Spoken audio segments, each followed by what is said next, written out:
Hello everyone, welcome back to the Analyst by Vajiram and Ravi, dated 22nd April 2026. Today again we will be discussing some important topics that has appeared in today's The Hindu and the Indian Express newspapers which are relevant for your examination. In the initial two topics, we have included two mains practice questions which will be useful for your upcoming mains examination. In the analysis section, in our first topic, we'll try to understand various aspects of anti-defection law. After that, in our second topic, we'll look into various aspects of the current LPG crisis, its possible reasons, implications, and the way forward. Thereafter, keeping in mind the upcoming prelims examination 2026, we will discuss 5 important prelims pointers that will be highly useful for your upcoming prelims examination. So, stay tuned. So let's start our discussion with the first topic, that is anti-defection law. The context of this topic is that a committee of the presiding officers set up by the Speaker Om Birla on Tuesday reviewed the constitutional and the procedural framework governing the disqualification of the legislators under the anti-defection law.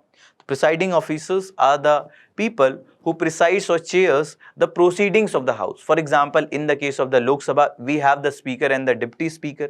In the case of the Rajya Sabha, we have the Chairman and Deputy Chairman. Similarly, in the case of the State Legislative Assembly as well as the State Legislative Council, we have the presiding officers. So there was a committee of the presiding officers which were formed, and now they are reviewing that whether there are some changes that are needed in the procedural framework of the disqualification provided under the anti-defection law. And this is related to the syllabus of your prelims, Indian Polity and Governance, as well as syllabus of your GS paper 2, Parliament and State Legislatures, functioning and issues arising out of these.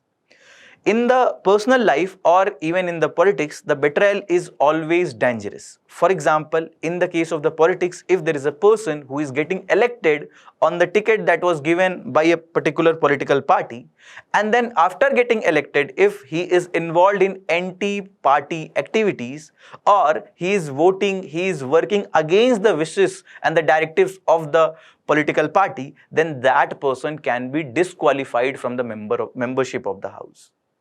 And why this was done? To ensure that the politicians who are getting elected from any one political party, at least they have some sense of accountability towards that political party. They also have a sense of accountability and responsibility towards the people who have given the vote to the person, and subsequently that person is elected in that particular house. And if you see, from 2016 to 2020, there are 12 MPs who defected to recontest polls as per the Association for the Democratic Reforms data. And this number was further high in the case of the member of legislative assemblies of the states, where the MLAs which are switching parties, 45% of MLAs have switched political parties. For few years they are in one party, then subsequently they are switching to the other parties, and that doesn't ensure that they have a consistency. Rather, they are switching political parties according to their own benefits. Also, there was no explicit provision to tackle this menace of the Ayaram Gayaram politics or the people who were defecting. And that was the reason 52nd Constitutional Amendment Act of 1985 provided under the 10th schedule that there will be certain provisions that, and if that provisions will be subjected towards any one particular member, then that can lead to the disqualification. For example, if any one member is voluntarily giving up the membership of the party, then he can be disqualified from the membership of the House. And here, voluntarily giving up membership of the party doesn't mean that he is only giving the formal resignation. Even if he is openly supporting any other political party, that can also attract the disqualification. And he is also voting against the wishes of the party, or he is voting against the directives of the whip of the political party. So every political party appoint a person as a whip in the House, and that person whip ensure that all the members of that particular political party is voting, is acting against, is not acting against the wishes of the party, is acting as per the directives of the political party, as per the directives of the whip of that political party for that House. Whip is simply, you can say, is the class monitor. So as in the class monitor, he ensures that there is a discipline. Whenever there is some directive that is coming from the class teacher, or there is a directive that is coming from the management of the school, that is given to the students by the class monitor. Similarly, whip will ensure that whatever the directives will come from the political party, that will be provided to all the members of that political party in that house, and subsequently all the members will have to vote. According to the directives of the whip, they will also have to act as per the directives of the whip. So whip ensures that there is a party discipline, and there is a proper there is proper discipline that is being followed in the house. There is proper voting according to the wishes of the political party that is happening. So if there is a person who is voting against the party, against the wishes of the whip, that can also attract the disqualification. Then if the independent members, a person who is getting elected independently without having affiliation to any political party, if he is joining any political party, then that can also attract the disqualification under the anti-defection law. Nominated members, if they are joining political party after 6 months, then in that case they can attract the anti-defection law. For example, if any nominated member is joining any political party within 6 months, so he will not be disqualified. But if he is joining any political party after 6 months, then he can be disqualified under anti-defection law. And exception is also provided that if any political party 2/3 members are defecting and then they are merging to any other political party, in that case there will not be the disqualification provisions that will be applicable that is provided under the anti-defection law. And all the cases of the disqualification will be decided by the presiding officer of the house. But in the various judgments of the Supreme Court explicitly said that whatever the decision that will be given by the presiding officer, that will be subject to the judicial review. The Honorable Supreme Court can look up to the decisions which are made by the presiding officer. He is the deciding authority. The rule-making power is also given to the speaker or the chairman, and their decision is final and binding, but that is also subject to the whip of but that is also subject to the judicial review of the Supreme Court. And also when we were discussing this whip, so here the office of whip is not explicitly mentioned in the Constitution. It is not explicitly mentioned in the role of the procedures of the parliament. Rather, it is being followed based on the parliamentary conventions. And if you see the evolution of the anti-defection law, before 1967, that was the early phase after India got independence, only about 500 defections happened, and mostly it was limited in some of the states. And then subsequently from 1967 to 1972, more than half of the states' legislatures switched sides at least once. Why this happened? Because up till 1965-67, you will see that at the center or in majority of the states, there was one political party which was consistently winning the elections. But subsequently, when other political parties also started to come into the play, then members started switching their parties. Then in 1968, a YB Chauhan committee was set up on defections, and that was set up to examine the issue of the political defections in depth, as well as to recommend the effective remedies how we can tackle these defections. So in 1973, government tabled the Constitution 32nd Amendment Bill to tackle the defection, and that was lapsed. But in 1985, 10th schedule was knitted into the Constitution along with the anti-defection law by the Constitution 52nd Amendment Act of 1985. And what exactly changed under the law? First of all, it provided for initial provisions and the loopholes in the law, the 1/3 split rule that was provided, and the total number of ministers that shall not exceed the 15% of the total strength of the Lok Sabha, and at the states minimum number is at least it should be 12. And the member are also disqualified on the ground of the defection. They are also disqualified from being appointed as a minister. It cannot be the case that a person is disqualified as the member of the house and subsequently he can be appointed as a minister. That is not a possibility. Because any person, even without being the member of any one of the house, can be minister for at least 6 months. because 6 months is the time that is given to a person who is becoming the minister, that he can take the membership of any of the houses. So the anti-defection explicitly says that if a person is disqualified as a member of the house, he is also disqualified from being appointed as the minister in the state or in the center.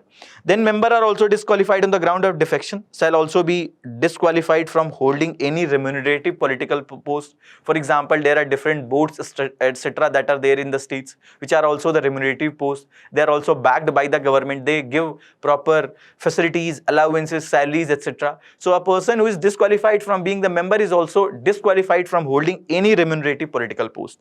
Then exemption from the disqualification in the case of the split by 1/3 of the member of a legislature party has been deleted. It was earlier the case. And now defectors have no more protection on the ground of the splits. And this was the question that was provided, that was asked in 2014, that which one of the following schedules of the Constitution contains provision regarding anti-defection. That was your 10th schedule. And why there was a need for an anti-defection law? The first important is to ensure that there is loyalty of the member to the political party and to its policies. For example, whenever there is a legislative matter that is kept in the house, so there is a voting that happens. So the political party, whenever they are presenting any legislative matters, they have this assurance that at least the members who are elected from their political party will support, or they will go against that particular legislative matter if there is opposition political parties that are involved. And when this particular member who was elected from any one political party, if he is voting, he is acting against the wishes of the party, against the directives of the party, then that is not ensuring the loyalty towards the political party. Along with that, the people who are voting, they at times also votes according to the party. They don't see who is the member who is given ticket from that political party. Rather, the people, the citizens, the voters in the constituency, they looks up to the political party and they directly vote that political party because they presumes that this political party will be working for the national security, economic growth, welfare, etc. And if that person who is elected from any one political party is defecting, then that is also a disloyalty towards the citizens who have elected that person from that constituency. To ensure there is loyalty towards the political party as well as loyalty towards the citizens, there was an anti-defection law that was needed. Also to uphold the will of the people, because the members who are getting represented in the houses. So what is happening, that people are electing their representatives, and these representatives are ensuring that will of the people is getting represented in the houses. And when a person is defecting, that is also a disloyalty or the defection towards the citizens. Then to facilitate democratic realignment of the parties in legislature by the merger of the parties, that if majority of the political party thinks that the party is not acting in good faith, it is not acting for the welfare of the nation, and 2/3 of the people actually want that they should switch to any other political party, then they can subsequently switch to another political party to ensure that the overall nation's growth, welfare, etc. is completely intact. To prevent the non-developmental expenditure incurred on the irregular elections. What happens that the people or the members, political leaders, they keep on switching the political parties. And because of this, there are frequent elections, the need of the frequent election that arises. And then that leads to an unnecessary expenditure by the government to conduct that election in an effective manner. So to prevent that this non-developmental expenditure that is incurred on the irregular election, there was a need of the anti-defection. So this will discourage the people to switch political parties, and there will be less need of the elections that will be arising. To provide greater political stability by checking the propensity of the legislator to change the parties, whenever there is the members who are switching the political parties, that creates an instability, that whether it is for the governance, whether it is to form the government, or even in the case of the policies, etc., that keeps on going, if the current government or the ruling government loses their majority, that it unnecessarily leads to issues in the effective service delivery, effective governance. So to ensure there is political stability, there is stability with regard to the government, etc., this act was needed to ensure that people are discouraged to defect, and subsequently with the political stability we will have the effective service delivery, as well as there will be a proper governance that the people will be getting. But there are certain improvements that are needed in the anti-defection law, certain changes. First of all, no accountability for the political party. So why there is a need for overhaul of the anti-defection law? That was also the need because of which the committee of the presiding officers were formed. Because there is no accountability for the political party, law is only targeting the individual legislators, not the parties that are engendering the defections. Political parties face no consequences for inducing defections. For example, if there is a big party and there is a small party, and only, let's suppose, 10 members are there, and then 2/3 are openly defecting and they are supporting this big political party. So there will not be any action that will be taken against this big political party. So only the individual defection is getting the punishment. Bulk defection is not getting the punishment. The party who is inducing, who is motivating for the defection is not getting any punishment. The flawed merger provision, for example, defection are allowed if 2/3 of the members support a merger. Focus is on number, not intent. For example, let's suppose there is only 3 members which are from any one political party. So 2/3 of the 3 will be only 2 members. If 2 members are supporting, then that will not be attracting the defections. So here the intent of the person who are defecting is not being seen, rather only the number. If numbers are fine, then defection is also fine. Then excessive power with the presiding officers. The disqualification is decided by the speaker or the chairperson, which is also often partisan, because the speaker or the chairperson is also belonging to any one of the political party. They are also not resigning from the membership of the political party whenever they are occupying the positions of the speaker or the presiding officers of any one particular house. So what exactly is happening? That disqualification is being decided by a person, and often there are allegations of the partisan behaviors. So this lack independent time-bound judicial oversight fuels political instability. For example, it discourages the internal dissent. That it is also not promoting the intra-party democracy, that people within one political party can have the different views. So in a way we are curbing the dissent, that all the political party and the members of the political parties should have a same opinion. They cannot have the different opinion. If they will have the different opinion, that may amount as a dissent, and that may attract the anti-defection provisions that can be categorized as a dissent. So everyone will have to toe the same political party line, and that also enables the toppling of the government, that hampers the governance. Other issues in the prevalent idea of the anti-defection, that it is restricting the freedom of speech and expression of the legislators. They also have the freedom of speech and expression provided under Part 3, Article 19 of the Constitution. They have the parliamentary privileges that are provided, where they can speak freely in the house. So if they are not able to speak freely because they cannot speak against the party lines, in a way that is curbing the freedom of speech and expression of the members of the house. Then also this reduces the accountability of the elected representatives, that what is the main accountability of the electors, of the members, are with the citizens, that they should ensure that the members are working for the welfare of the people. If there is a law, if there is a policy which is not in the line with the welfare of the citizens, rather it is a political matter, but still they will have to support that because they are belonging to any one political party. It also undermines the representative government, that ultimately the representation is not getting effectively reflected because of this anti-defection. Then if you see the judicial pronouncements, there was Kyoto Holohan case of 1992, where Supreme Court of India upheld the constitutionality of the law, but they said that the decisions of the presiding officer will be subject to the judicial review. Then G. Vishwanathan versus Honorable Speaker, Tamil Nadu Legislative Assembly. Here the Supreme Court said that the decision of the speaker is final and they cannot be challenged in a court of law. Then Ravi S. Naik versus Union of India. The speaker or the chairman of the relevant legislative body can disqualify an elected representative for the defection. And then in Kesam Meghchandra Singh case, speaker's role in defection cases be replaced by an internal tribunal to prevent the bias. This was one of the observation that was made by the court.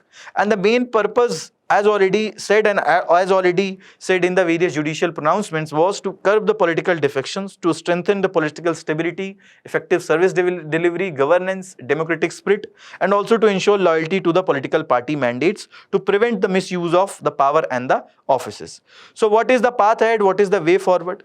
First of all, the narrow definition of defection, that should be changed. It should clearly define that what does it mean by voluntarily giving up membership, or what are the different components, and if the with whom, if the members will be subjected to, that can attract the disqualification. So clearly define defection to prevent the misuse while allowing the independent thinking and the expression, that at least the members can openly express their views on any one particular matter, even if that is against the political party's view. Promote intra-party democracy, encourage the internal debates and acceptance of the dissent within the parties. And if that will be done from the early stage of the political party, from the bottom of the political party, from the lower levels, then that will be acceptable slowly and gradually at the upper levels also. Ethics committee involvement, that use ethics committee to check the horse trading or unethical conduct that is done or that is involved, especially during the defections. Then independent decision making, the second ARC, they recommended that disqualification should be decided by the president or the governor on the advice of the election commission, not by the partisan speaker. Also make it in an internal party issue, allow parties to expel defectors without affecting their seat, defections to be treated as an intra-party matter. Clearly voluntarily giving up membership, define this term, that what exactly this means, whether it is only speaking against the political party or whether only voting against the political party will attract this. And there has been various committees also which have given various recommendations. For example, Dinesh Goswami Committee of 1990 recommended that there should be transparent issuance of the whips and measures to limit the speaker's discretionary power. Hasim Abdul Halim Committee of 1994 and 2003, they said that there should be an independent tribunal, and that was also said in one of the judgments, which should look up to the cases of the disqualification. Subsequently, that particular tribunal should decide that disqualification matters. Law Commission's 170th 255th report also said that a speaker should be a neutral body, and then subsequently they should decide on the anti-defection matters. National Commission to Review the Working of the Constitution 2002 further emphasized on the points that there are changes that are needed in the anti-defection law to actually fulfill the needs of the changing dynamics in the present times. And this is a mains practice question. Moving towards our next topic, that is India's LPG crisis is a wake-up call it cannot ignore. The context of this topic is that in today's The Hindu newspaper, there is an editorial which is emphasizing on the point why we need to have the self-sufficiency in the availability and supply of LPG, because we have a huge dependency on the imports for the availability and supply of LPG. And whenever the supply chain disruptions happen, it is not only creating problem for industries, but it is also creating problems for the consumers, for the common people. That can be witnessed in a way that in last few months you can see that there were long queues which we have witnessed at the LPG shops, because there is lack of proper availability of the LPG connections. Also, if you see the syllabus to which this particular topic belongs to, this is your GS paper 1, Mineral and Energy Resources, syllabus of GS paper 3, Economic and Social Development and Infrastructure. And if you see what is LPG, this is liquefied petroleum gas. This is a mixture of propane and butane, and this LPG is actually liquefied under the moderate pressures, and this is stored in cylinders, and this is heavier than the air, and that is the reason it can accumulate near the ground. And that is one of the major reasons why the safety concerns are related to the LPG, that if it will be accumulating near the ground, even the small fire can lead to the very dangerous accidents that can happen. If you see, it has a high calorific value, that is the reason it heats quickly, it helps in the faster food preparation, and that is widely used for domestic cooking, commercial kitchens, as well as small industries, especially marbles, etc. do use this particular LPG for the smaller industrial activities. And there is the domestic connections that are given, domestic LPG cylinders that are given to the normal households, and then commercial gas cylinders are given to the commercial establishments like the hotels, restaurants, etc. And if you see that it have the low smoke and low emissions, and that is also the reason it is a clean cooking fuel. This also helps in reducing the indoor pollution. Also, it heats quickly, and that saves time, that saves the energy that will be consumed for the production of the foods or other products. And it is, if you see that in India, presently there are 33 crore LPG connections, and this has significantly improved after government launched the PM Ujjwala scheme, because under the PM Ujjwala scheme, government provided free gas connections to the BPL families to ensure that the females who were mainly cooking food from the fodders, from the woods, etc., that can be reduced, the indoor pollutions can be reduced, the various kind of disease, etc., that were because of the indoor pollution, like the respiratory problems, etc., that can be reduced. But if you see the supply and the production of the LPG, 60%, around 60% of LPG is imported, 90% of the LPG is imported via Strait of Hormuz itself, and that is the reason when there was the blockade, there was the disruption that was witnessed in Strait of Hormuz, then that has created the supply issues for the LPG, and that has led to the poor availability of the LPG, and there was an LPG crisis that was witnessed. Several people who had the marriages or other functions, they faced a lot of difficulties. And the bordering countries of Strait of Hormuz are very important, especially for this year examination. That is your Iran, UAE and Oman. And since Iran was attacked by US and Israel, Iran went with this particular one of the ways by which they can put pressure on USA and Israel to go for the ceasefire or to stop the attacks that was happening on the Iran, that they blocked Strait of Hormuz. Now all the countries who are getting their supply of the crude oil, LPG or other essentials from the Strait of Hormuz, they will also put pressure on the USA and Israel to stop the fighting or to stop the attacks that were happening. And if you see, in India, it is supplied by the pressurized cylinders, that refineries are there, and then bottling plants are there. These bottling plants actually help in storing this particular gas in the pressurized cylinders. Then there are distributors who get the license for distributing these gas cylinders, and subsequently these distributors will make it available to the consumers. These consumers get their connections from the distributors, and ultimately then they are getting their cylinders. So the whole supply chain is refinery to bottling plants to distributors to consumers. But if refineries are not getting the proper LPG because of the poor supply, because of the blockade that we have witnessed in the Strait of Hormuz, then they cannot supply it to bottling plants, and subsequently distributors will also not have the availability of the cylinders. And if you see, in 1955, this was for the first time, it was introduced in India by Burma Cell, which is one of the company in Mumbai. Then organized distribution started around 1965. The Indian gas that was made available by the Indian Oil Corporation, which is one of the oil marketing companies. And this started in Kolkata in 1965. Then major expansion with regard to the registration and the connection that was witnessed after the Pradhan Mantri Ujjwala Yojana was launched by the government. So we have a huge import dependency, and that is the reason there are energy security concerns. The hotel, restaurant, etc., some of them started working on the reduced menus. Some of them shifted to the wood-based cooking fuels, etc. And there are also cylinder logistics. They are costly and inefficient. That is also creating costlier and inefficient supply chain. There are other natural gas forms, for example, compressed natural gas or CNG. That is mainly the methane itself that is there in the compressed natural gas. Also, you see that in LPG, the smell that generally we get, that is because of the ethyl mercaptan that is there in the LPG.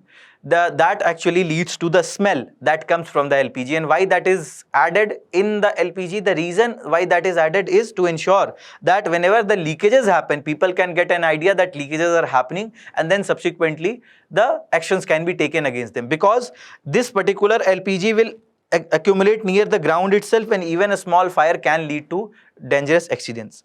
The CNG is mainly the methane. It is compressed to less than 1% of their original volume. They are again stored in high pressure cylinders, and mainly they are used in the transport fuel. The vehicles, etc., they are mainly using the CNG. It is again cleaner than the petrol and the diesel. This also improves the overall mileage of the cars or the vehicles. It is also leading to lower emissions, whether it is the carbon dioxide emissions and then nitrogen oxide emissions, etc., that reduces. It is also a cost effective fuel as compared to petrol and diesel. And then LNG, or the liquefied natural gas, again there is mainly the methane. It is cooled to minus 162 degrees Celsius in liquefied form. The storage of the transport is in cryogenic tanks, special ships. The primary use for LNG is long distance transport, import or the export that happens. Power plants, industries, etc., they are using the LNG. And whenever the volume reduces, it leads to reduction of around 600 times reduction, and it can lead to easy transport. It also enables the global gas trade. Then PNG, or piped natural gas, here the composition is methane. Then it is mainly the city gas distribution network, that the people who are not using the LPG, you can see there are piped connections that are there in the kitchens, and that is called as the piped natural gas. This is the low pressure supply. It is primarily used for the domestic cooking, and also the commercial and the industrial use. Hotels, etc., can also at times use. This will lead to 24/7 in uninterrupted supply. We will not have to wait to get our new cylinder whenever one of the cylinder is getting emptied. This is also is not creating any storage requirements, etc. And this is lighter than air, so safer. It can disperse quickly, and there are also no manual booking, etc., that are needed. The reasons for the current shortage that we are witnessing: the geopolitical volatility. For example, Middle East conflicts that happened, especially the Red Sea crisis that happened during 2023-24. So here the Houthi rebels, which are one of the rebel organization, they attacked several ships in the Red Sea, and that is the reason some of the ships started to go from this Cape of Good Hope. But that was the case of the 2023-24. From that time itself, there has been the incidents of the attacks, etc., that have created the supply chain disruption. But after the US and Israel attacked the Iran, and the blocking of the Strait of Hormuz happened, that mainly led to the current crisis which we are witnessing, where because of the very interrupted supply and lack of proper supply of the LPG, there has been the unavailability of the LPG across India. Also, the freight cost has also increased significantly because of the larger routes which the ships started going through, or the insurance cost, shipping cost, etc., that has increased significantly because of the danger that was involved because of the disruptions and the conflict that was going on in this region. And with the increase in the freight cost, the overall LPG cost also increased. And if you see the import vulnerability, for example, India is importing around 60% of their overall LPG demand, and whenever there are the prices increase that happens from these major producers, or there are disruptions that we are witness, that also reflects in the prices as well as supply of the LPG. So the current crisis is mainly because of the blockage of the Strait of Hormuz, because of the attacks that happened in various countries of the Middle East, because of which they have to halt, they have to reduce the overall production of the LPG and other important fuels. Logistical bottlenecks, for example, we have the limited bottling plants, and then the LPG bullet tankers that are there, they are also limited. Remote regions, for example, Northeast, J&K, they mainly face the supply delays. And also, if you see India's domestic LPG production, domestic refiners are producing around 40% of India's total LPG consumption, and majority of them is happening in Gujarat itself, where there are major refineries that are located, and subsequently it is limited to few states only, and major consumers like UP, etc., do not have the production capabilities. And the currency depreciation, for example, LPG is mainly traded in US dollar. So with the depreciation of rupees that we have witnessed, we are paying larger amount. So even the stable global prices will lead to high domestic cost. For example, 10 rupee fall will lead to 10% higher import bill. For example, let's suppose the cost was only $1, but earlier the currency exchange rate was 80 rupees for $1. So for $1 worth of LPG, we were paying 80 rupees. But now when the currency has depreciated, it has reached to, let's suppose, 94 rupees. So now for the same prices of the LPG, we are paying 94 rupees from our own pocket. So effectively, we are paying more from our pocket. It is becoming costlier because of the depreciation of the currency that we are witnessing. And that will also lead to a higher cost of the LPG that will have to ultimately paid. The multidimensional impact that it has created, the social dimensions with regard to the health and gender. For example, health reversion. 2.4 billion people globally depend on the solid fuels as per the WHO, and fuel stacking persists despite the Ujjwala Yojana 9.6 crore connections, because for getting the LPG cylinder, there is money, almost 900, 1000 rupees are needed to get the LPG cylinder. And there are times, especially when there is seasonal unemployment in the rural areas, people do not have the money with the help of without which they will not be able to get their cylinders refilled. So that is the reason still majority of the rural families, a huge chunk of the poor families are still using the solid fuels or the solid woods, cow dung based woods, etc. The indoor air pollution that is being caused by the solid fuels, this is also leading to PM 2.5 exposure. And then gender burden, for example, women is spending around 2 to 4 hours per day for collection of the fuel wood in the rural areas, and that leads to time poverty plus the lower female labor force participation, because if the inherent patriarchy is showing that the female are suitable for expressive role and men are suitable for instrumental role. The female should take care of the homes, they should take care of the health of the child, they should take care of the education of the child, they should cook fuel, they should clean the houses, etc. If that is being said by the inherent patriarchy, so the females have the burden to take care of the house, they will also have to cook the fuel, and when there is no LPG cylinder and then there is no alternative fuel, they will also have to go outside to collect the fuels. There will again some time that they will be dedicating for the collection of the fuel, and that will further limit the number of working hours that they will have. So overall female labor force participation rate also decreases because of the dependency on the solid fuels, wood based fuels or the cow dung based fuels. So states like Bihar and MP shows a higher fuel dependence still there. And if you see the active domestic LPG consumers, 31.4 total active domestic LPG consumers are there. 9.6 crore are the Ujjwala beneficiaries, and other consumers are around 21.8 crore. And annual cylinder consumption in the financial year 23 was around 180.6 crore, and because of the supply chain disruptions, we have significantly seen the disruption in the overall supply. Also, government is giving the huge subsidy to ensure that earlier the LPG cylinder could have been made available to the people in an affordable manner. The PAHAL, that was another scheme that was launched for this. Economic dimension, that the fiscal burden, the LPG subsidy bill peaked at around 40,000 plus crore for 2020-21. So there is a trade-off of welfare versus fiscal deficit. Trade-off simply means that to get one benefit, we may have one of the losses. Here, government wants that indoor pollution should reduce. The female should have the more hours with the help of which they can go with the outside employment.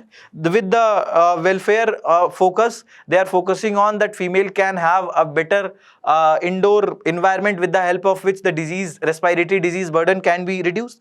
But to ensure this, they will also have to give the subsidy, and for that there is a fiscal deficit that government will have to bear. Oil marketing companies stress they are facing the under recoveries because of the high cost at which they are getting the LPGs. And inflation, LPG part of the CPI fuel and light, that is around 6 to 7%.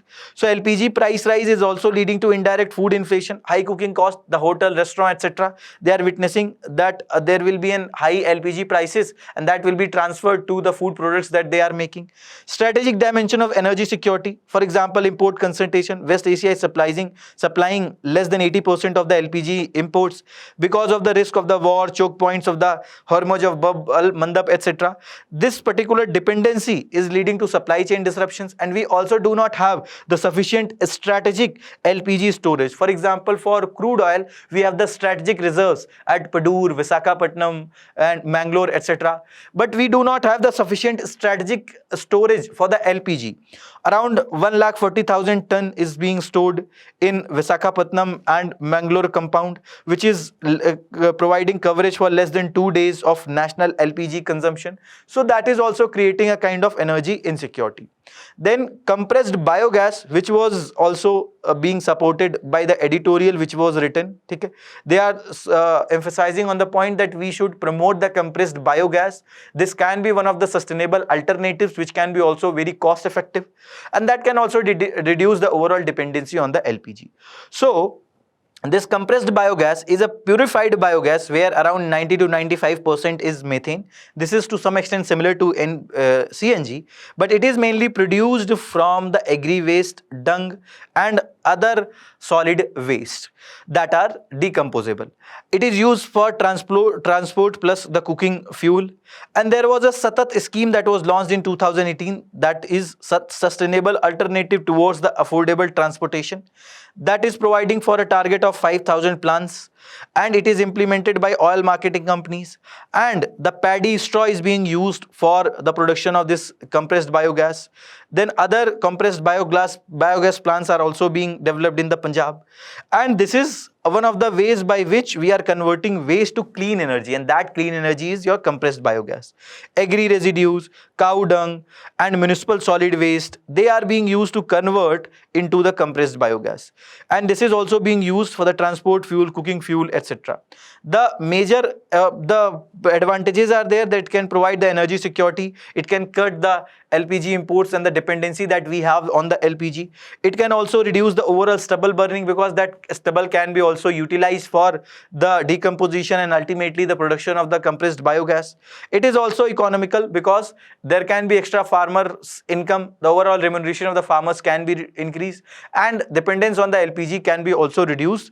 And if you see the production process of the compressed biogas, so there will be anaerobic digestion that will be done, and there will be absence of the oxygen, and there will be upgradation, remove of the CO2, H2S, etc. that will be done, and then there will be compression of the compressed biogas that will be done at the later stage.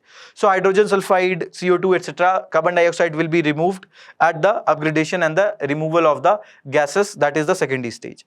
The challenges is there, feedstock supply issue which happens seasonal, high cost around 15 to 25 crore per plant, pricing and offtake that leads to uncertainty, and the compressed biogas is powering a sustainable environment with the cleaner environment, stronger farmers, and will lead to a Atmanirbhar Bharat. So that will also bring us to the way forward, that what are the measures that can be taken to address the underlying issues. The e-cooking can be promoted. E-cooking simply means the electric cooktop or induction cooktops that can be promoted, that can work, that can efficiently work on the electricity itself. So 1.34 lakh inductions were sold in a single day on the Amazon after the supply chain disruptions was witnessed for the LPG. There has been a significant increase in the prices of the induction cooktops. So with the Saubhagya 100% electrification was achieved. Now every household have the electricity connection. So with the support from the government, or the people on their own can buy the induction cooktops, with the help of which they can have an uninterrupted use of the inductions, and that will not create any difficulties for one of the sources for the cooking fuel. And this induction cooking is 90% more efficient versus the LPG, which is 60% efficient. Then Kerala has also launched a pilot for the electric kitchens. So similar can be also done by various other states, with the help of which we can promote the overall electric kitchen based cooking. Scaling bio LPG and compressed biogas under the Satat scheme, the target was 5,000 CBG plants. This was 5,000, not 50,000. That is for the compressed biogas plants. So we need to promote the agri waste uses that will reduce the stubble burning. running, and that can also help us in promoting the cleaner air in the NCR region. We should strengthen the DBT to address the leakages, corruptions, etc. We need to ensure the targeted subsidies. Focus should be on the 20 to 30% of the households who find it very difficult to afford and refill the cylinders. We can also use the socio-economic caste census data of the 2011 to identify the below poverty line categories, the bottom or the marginalized section that needs proper support, and then we can link it with the Aadhaar for the direct benefit transfer. And the Pehal scheme was the world's largest DBT program, with the help of which the people, the LPG subsidies was being dispersed. Strategic storage and infrastructure, that further needs to be promoted. We need to build at least 15 to 30 days of LPG reserves, and we need to expand the pipelines, and the Petroleum and Natural Gas Regulatory Board has started giving the further licenses for expansion of the pipelines. So that also needs to be significantly, that needs to be expanded significantly. LPG pipeline network expansion, it is also being done by Gas Authority of India Limited, Indian Oil Corporation of India Limited. So we need to have at least 15 to 30 days of LPG reserve to ensure that there is a proper energy security that India is having. This is a mains practice question that you people can write from this particular topic. Moving towards our prelims pointers section that we have introduced considering your upcoming prelims examination. The first topic is Insolvency and Bankruptcy Code, which is related to your GS paper 3, Banking Sector, NBFC's Growth and Development, and this has appeared in today's The Indian Express, page number 19. And the context is that the State Bank of India is seeking the review of the Supreme Court verdict barring the use of spectrum as an asset in the IBC proceedings. So insolvency is a state where the company is not able to pay its debt obligation. And then bankruptcy is a state where there is a formal legal declaration that is being done, and then there is process that start to manage that debt obligation. For example, the assets of the companies can be liquidated to pay back the debt that was taken. So Supreme Court said that they gave an order or the judgment in which they said that which particular entity of the company can be used as an asset or not. So that the Supreme Court is going to review the Supreme Court verdict which has barred the use of the spectrum as an asset. So this Insolvency and Bankruptcy Code, before this we had the different act, for example Surfaci Act, etc. But it was this particular code that provided a effective and timely resolution process for the sick companies or the companies who are in debt obligation, who are in stress. So with the timely resolution that will be provided, there will be stronger economy. So this particular code provided for a unified legal framework for both insolvency as well as bankruptcy. It will cover the individuals, companies, the limited liability partnerships, as well as the personal guarantors. And the objective of this code is to resolve the corporate bankruptcy crisis that is being faced. That there is no specific mechanism with the help of which we can get some solutions with the help of which either the people who have extended the debt, they can take back their debt, they can get their debt back, or at least company can come out of that crisis. So also consolidate multiple laws and processes that were there for the insolvency as well as bankruptcy, and also to ensure that there is time-bound resolution that is being provided so that there is an effective resolution of the sick companies that are coming. Also here educating authorities are National Company Law Tribunal for the companies and the limited liability partnership, and Debt Recovery Tribunal for the individual and the partnerships. After this, what exactly happens? That the corporate insolvency resolution process that is initiated by the creditor or the debtor, anyone can do. Application will be filed before the National Company Law Tribunal in the case of individual or the partnership. On admission, there will be insolvency resolution professionals who will be appointed, and they will manage the shift. The management will be shifted to the committee of the creditors. There will be committee that will be formed of the creditors, people who have given the credit, and they will be managing the company. They will be managing, and now this committee of creditors will be supervising the whole process, and they will approve the resolution plan. Then also you have the committee of creditor, which will compose of the financial creditor. They have the power or to replace the IPs. They will also approve the resolution plan. And also here there are important institutional frameworks which are provided under the code. Insolvency professionals, who are the IPs. So this committee of creditors have the powers to appoint or replace these insolvency professionals. So these insolvency professionals actually conduct the resolution. They comes with the plan with the help of which some kind of solutions can be there. Then insolvency professional agencies who regulates these insolvency professionals. Information utilities where all the financial data related to the company's credits etc. is stored. And then the Insolvency Bankruptcy Board of India that supervises the entire ecosystem with the help of which effectively we are implementing the code. And this Insolvency and Bankruptcy Board of India was established under the IBC Act of 2016. The nodal ministry for the board is Ministry of Corporate Affairs. And in this with the help of this particular code, we are getting the time-bound resolution. There is a business continuity. The companies will not have to close their operations because some resolution is coming. Maximization of the value in the case of the liquidation of the assets, etc. There is a credit discipline that is being also strengthened. There will be time-bound debt that will be given. If you see the amendments that were done here to the IBC in 2021, it introduced the pre-packaged insolvency resolution process. The target is MSMEs who are defaulting up to 1 crore rupees. So here the eligibility will be primarily the MSMEs will be eligible for the pre-packaged insolvency resolution process. It was also extended to other eligible corporate debtors. Here, if you see the major difference between the corporate and the pre-packed resolution process. So in the case of the pre-packed insolvency resolution process, it is mainly the debtor driven, the person who has incurred the debt, person who is in liability, they can initiate this. Whereas in the case of the corporate ones, either the creditor or debtor, any can do. The PIRP, that is pre-packaged insolvency resolution process, require base resolution plan beforehand, whereas the resolution plan is prepared during the process in the case of the corporate insolvency resolution process.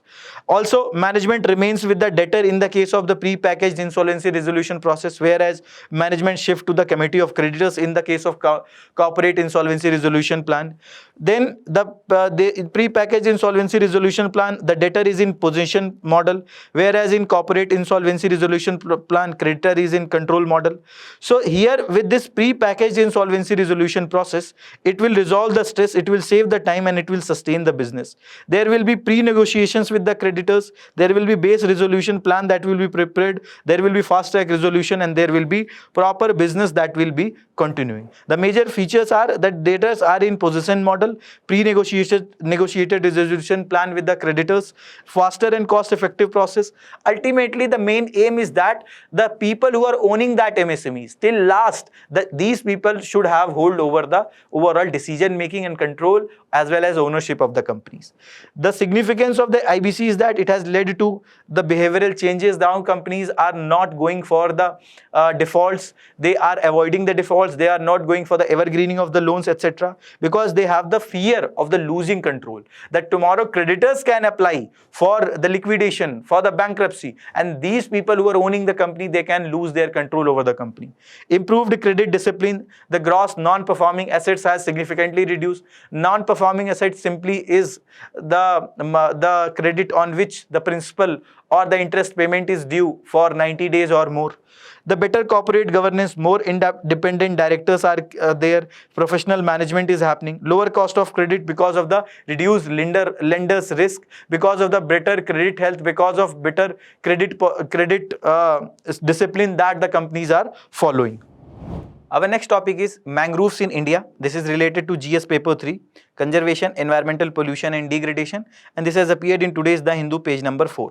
The context is that there are livelihood of Mumbai fishers who are at risk because they were dependent on the mangroves and they were dependent on the fishing, especially the fishes that are available near the mangroves, because there are road constructions that are going to happen, and for that there may be some mangroves which might be disturbed, which might be removed. So again, the trade-off that we were discussing, that whenever we have to get some of the the benefits, we might have to lose something. So there are times when whenever we go for the infrastructure building, we may have to do the deforestation. We may have to disturb the overall ecology of that area. So that is the reason there should be proper environment impact assessment that should be done before going for the infrastructure building. So mangroves are the diverse group of salt-tolerant plant communities which are found in tropical and subtropical coastal intertidal zones. The Sundarban is world's largest single patch of the mangrove forest. They are able to survive under the hostile environment. They are salt tolerant. That means that they are excreting the salt via the leaf glands, or they shed the salt laden leaves. So they are able to even sustain in the marine water, in the ocean water where the salts are very high. The roots, which are pneumatopores, that is, they are absorbing the oxygen from the atmosphere. So aerial roots are there that enable oxygen intake in the waterlogged, salt enriched water or the water with the low oxygen soil. Thick succulent leaves are there to store the fresh water. And also, if you see the mangrove cover globally, Asia is having the largest, then Africa, North and Central America, South of America. Conservation measures are there. For example, the mangroves were included in the biosphere reserves and UNESCO global geoparks that provides the better conservation, safety, etc. to mangroves. Mangroves for the future initiatives of IUCN and UNDP. Mangroves Alliance for the Climate that was provided under UNFCCC COP27. In India, we formed the National Mangrove Committee in 1967 for overall oversight mechanism for the mangroves. Then MISTI scheme, that is Mangrove Initiative for Shoreline Habitat and Tangible Outcome, that was launched in Union Budget 23-24. International Day for the Conservation of Mangrove Ecosystem is celebrated on 26 July, and that is by the UNESCO. Also, these mangroves have prop and stilt root. That means that they provide anchor trees in soft and unstable coastal mud. They are viviparous. That means that seeds are germinating on the parent tree and diverse via tides itself. They are the coastal seals that they reduce the impact of the storms, cyclones, tides that can directly impact the overall habitation of the human. Also, they are the biodiversity habitat. They support the fish nurseries, shrimp, aquaculture, etc. So they stabilize the coastline and they reduce the soil erosion also. They provide protection against the cyclone. They improve the water quality by absorbing the nutrients properly, and they are also one of the important carbon sink. And also, if this particular MISTI scheme, Mangrove Initiative for Shoreline Habitats and Tangible Incomes, this was launched on World Environment Day on 5th of June. And that is going to help for the restoration of mangrove forest by undertaking mangrove reforestation, afforestation measures along the coast of India by adopting best practices in India as well as globally. And if you see the India's mangrove cover, ISFR 2023 report says that total mangrove cover is 4,991.68 square kilometer, which is 0.15% of India's geographical area. State-wise share is West Bengal 42.45%, Gujarat 23.66%, Andaman and Nicobar Island 20.39%. And if you see from the 2001 to 2023, it is the increase of 253.06 square kilometer that was witnessed in the Gujarat mangroves. Then our next topic is cotton crop, and this is related to GS paper 3, major crops and cropping patterns, and this has appeared in today's The Hindu, page number 13. And the context is that the prices of widely used Sankar 6 variety of the cotton that is grown largely in Gujarat, that has touched to almost 60,500 per candy, or about 8.5% higher than what it was a month ago. So cotton is also called as white gold because of its white lustrous color, and if it requires 20 to 35 degree Celsius of temperature, it requires 180 to 210 days of frost-free days, and that was the question that was also asked in prelims 2020. That crop is subtropical in nature. Hard frost is injurious. It requires at least 210 frost-free days. That was the cotton crop, and this is the information that is given in the NCERT also with regard to the frost-free days. Also, rainfall is required at 50 to 100 centimeter. Frost is highly harmful to the crop, and the black soil, that is Regur soil of the Deccan and Malwa plateau, that is suitable for the cotton, and it is a kharif crop. And India is the second largest producer in the world of the cotton. India is also largest consumer. There is also a share of India in the global production of around 20 to 24%. 67% of area is rain fed, 33% is irrigated.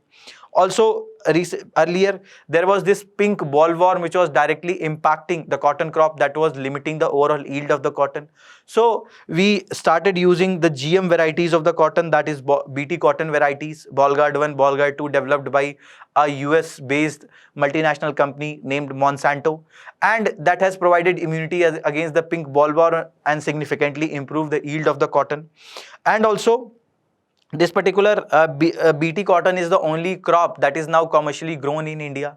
BT mustard and BT brinjal were in the significant stages, developmental stages, but still they are not get the final consent to be grown commercially. And in India, major states that are growing: Maharashtra, Gujarat, Telangana, Madhya Pradesh, Karnataka, Andhra Pradesh, Tamil Nadu. Leading producer, if you see the data of 2022 and 23, that is your Gujarat, Maharashtra, Telangana. And India is original home of the cotton also. You also find mention of this cotton in the Indus Valley civilization. You people tell me in the comment box the place where the evidences of the cotton were found in the Indus Valley civilization. The species of the cotton, there are all 4 varieties which are cultivated in India. India is only country that is growing all 4 varieties of the cotton. We have the Gospium arboreum, Gospium herbaceum, Gospium histum, and Gospium barbadens. All these are the varieties of the cotton. And Tamil Nadu is the largest producer of milk-made cotton yarn. Ahmedabad is also called as Manchester of India. And we have the other agronomic features. For example, the cotton is having the shallow root system. The fields is often left bare, and that is also leading to soil erosion risk whenever the cotton is grown. And this was the question that was asked in 2020. Our next topic is public interest litigations, or the PILs. This is related to GS paper 2 judiciary. This has appeared in today's The Hindu, page number 4. So this public interest litigation is one of the concept that is borrowed from the American jurisprudence, and this is mainly aimed to give the legal access to the marginalized groups, the poor, downtrodden, marginalized section, who do not have the access to the legal doors in an effective manner. The PIL is the litigation for the protection of the public interest. The public interest can be the pollution, the safety of the specific community like the transgender, LGBTQs, or the women, etc., or the rights violation that are happening at large. And here the nature and the features of the PIL is there. It is not defined in any statute. It has evolved through the judicial interpretations. It is one of the tool for the judicial activism that judiciary can look up to. They can take up certain cases where their involvement is at most necessity. Then they are also filed by the public spirited individual or the group who do have a stronger focus on the interest of the public. It must be bona fide. It must not be frivolous or for personal gain. Courts can also act as on the suo motu on their own. And the scopes of the issues that are covered under the PIL is bonded labor, under trial prisoners, child neglect, labor exploitation, minimum wages, atrocities of the women, environmental protection, ecology, food adulteration, heritage and cultural preservation. And also the Article 32 of the Constitution provided under Part 3, which provides for the constitutional remedies, which provides for various writs, and Article 226 that provides for various writs with the High Court. They are also providing with they are also one of the sources for this particular public interest litigation. Also, if you see the evolution, so Mumbai Kamgar Sabha versus Abdul Thai, here the Justice Krishna Iyer in 1966 laid the foundation of the PIL. Then expansion phase happened in one of the judgment, Husaina Khatun versus State of Bihar, which highlighted the plight of under trial prisoners. They also, this particular judgment established the right to speedy trial as one of the rights provided under right to life and dignity provided under Article 21. SP Gupta versus Union of India case of 1981, where Justice P.N. Bhagwati expanded the scope of public interest litigation. It also allowed any public spirited person to file PIL. This also made PIL a tool for enforcing public duties. Then further developments that happened, for example, courts accepted even letters as writ petitions. Private cases can be treated as a PIL in the large public interest. Then other cases, for example, MC Mehta versus Union of India, where environmental protection was one of the important area which the Supreme Court focused. So that was a kind of use of PIL itself. Vishakha guidelines that were given, Vishakha versus State of Rajasthan of 1997 judgment. So that led to the formation of Prevention of Sexual Harassment Act of 2013. Sexual harassment is also leading to violation of Article 14, 15, 21, that was also said in the same judgment. So it is enhancing the access to justice. It is protecting the fundamental rights of the vulnerable section. It is also ensuring the accountability of the state and institution, and this is also one of the instruments for the social transformation and the governance reforms. It is one of the powerful tools for the justice, equity and the human dignity, and providing voice to the people as well as to ensuring that the Constitution is being followed in letter and spirit. Our next topic is North Atlantic Treaty Organization, NATO. This is related to GS paper 2, bilateral groupings and agreements, important international institutions, and this has appeared in today's The Indian Express, page number 20. So this NATO was established in 1949 by the Washington Treaty, and initially 12 members were part of the NATO, and it is a security alliance of 30 countries from North America and Europe. And they focus on a system of collective defense where independent member states agree for a mutual defense of each other in case of any attack by the external party. Article 5 of the Washington Treaty, which is one of the most important article that provides for this system of collective defense, that any attack on any one particular member is an attack against all. So any one member is getting attacked, so all of the members should come for the rescue. Headquarters of NATO is in Brussels, Belgium. The major function, if you talk about the political function, it promotes the democratic values and builds trust, and in long run it prevents the conflict because it creates a deterrence. Then militarily, they are committed to the peaceful resolution of disputes. If the democratic efforts fail, it has the military power to undertake the crisis management operations. And there is a famous web series named Panchayat, available on the Amazon Prime, where you can see that whenever the Sachiv ji or the secretary was attacked or abused by the members of some other villages, all of these friends went to fight that members of the other villages. That again shows the system of collective defense. Or here also in the next season, when whole village came to fight the MLA or the other people. So this also was showing the system of collective defense. So similarly, NATO is also providing a system of collective defense. If you see the members, you have the Albania, Croatia, Finland, Hungary, Belgium, Czechia, France, Iceland, Bulgaria, Denmark, Germany, Italy, Canada, Estonia, Greece, Latvia, Lithuania, Norway, Slovakia, Netherlands, Luxembourg, Poland, Slovenia, Turkey, Montenegro, Portugal, and Portugal, Spain, UK, North Macedonia, Romania, Sweden, and United States. These are the members of the NATO. And that was the question that was asked in the prelims 2025. How many of ever are the members of the North Atlantic Treaty Organization or the NATO? So you can see the members. Now you people tell me the answer of this question in the comment box. That is all from this particular session. Thank you very much. All the very best. Keep studying.